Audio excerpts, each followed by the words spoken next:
Excellency Bin Bahadur Rawal, Minister for Home Affairs of Nepal.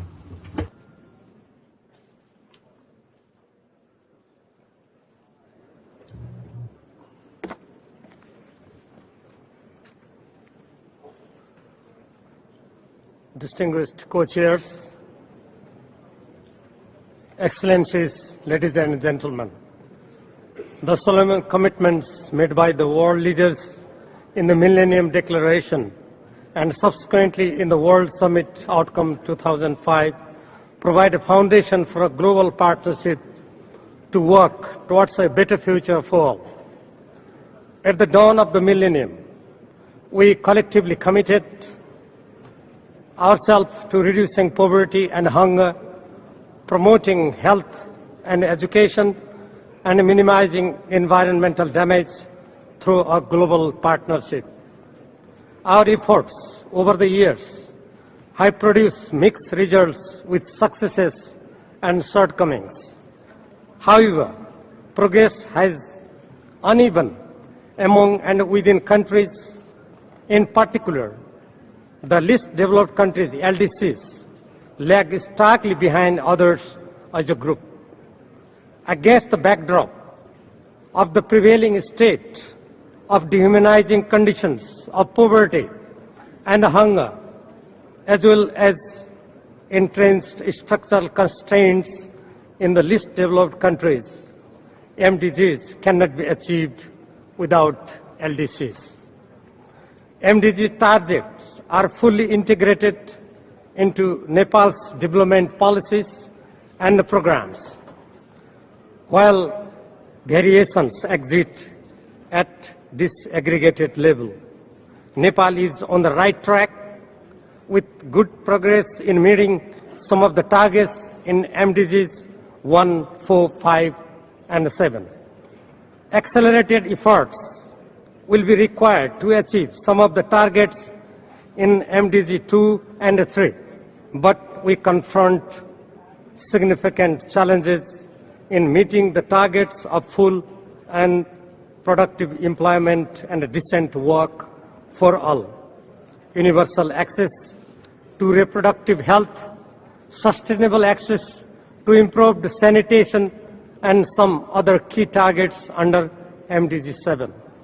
These targets will not be met without enhanced and additional support measures from the international community.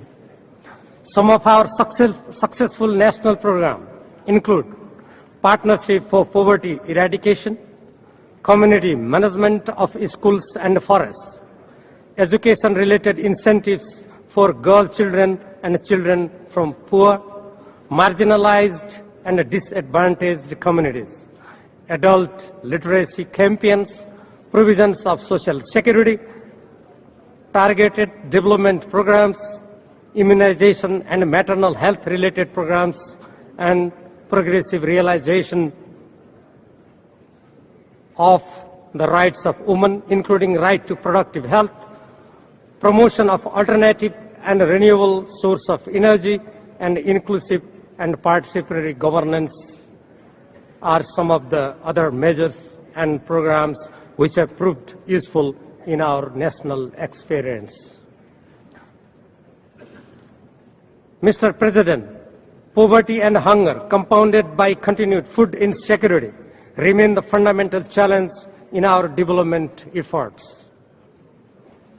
Overcoming the challenge calls for innovative approaches matched by right institutions, adequate resources, committed programs, and justice and equity in sharing global resources, and above all, a stronger and committed global partnership. The business as usual approach will not be sufficient to address the root causes and the multidimensional aspect of development challenges. Countries like Nepal, least developed and landlocked as they are, face severe and additional difficulties.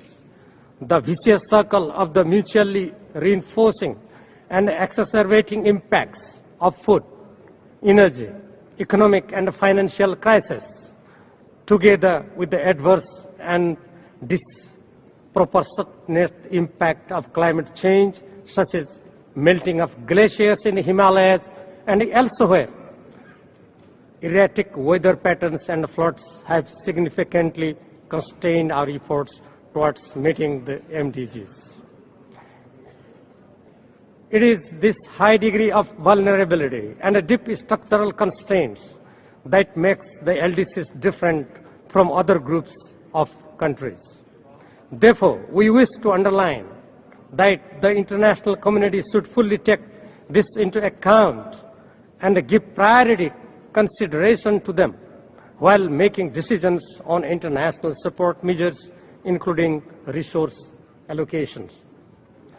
Global partnership for development is vitally important for all.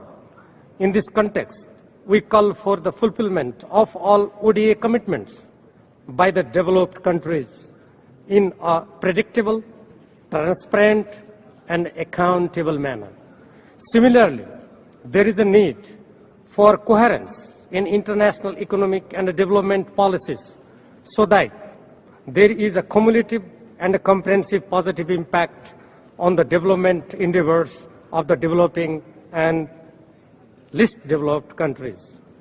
LDCs have not benefited fully from globalization.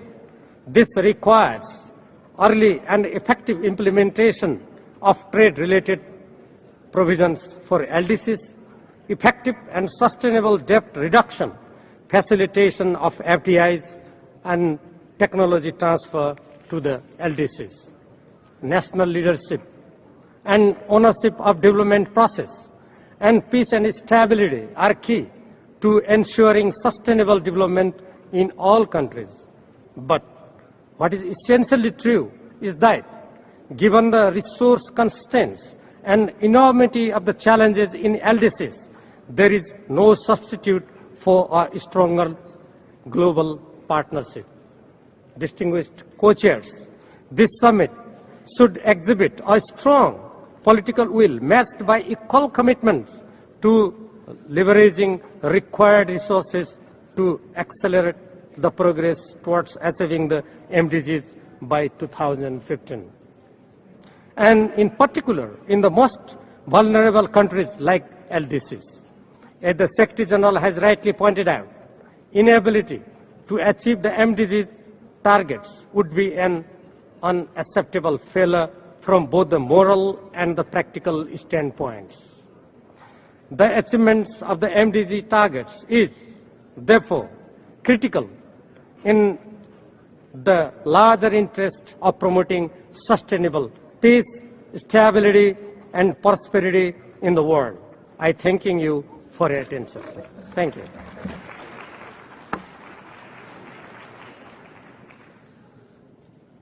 Je remercie.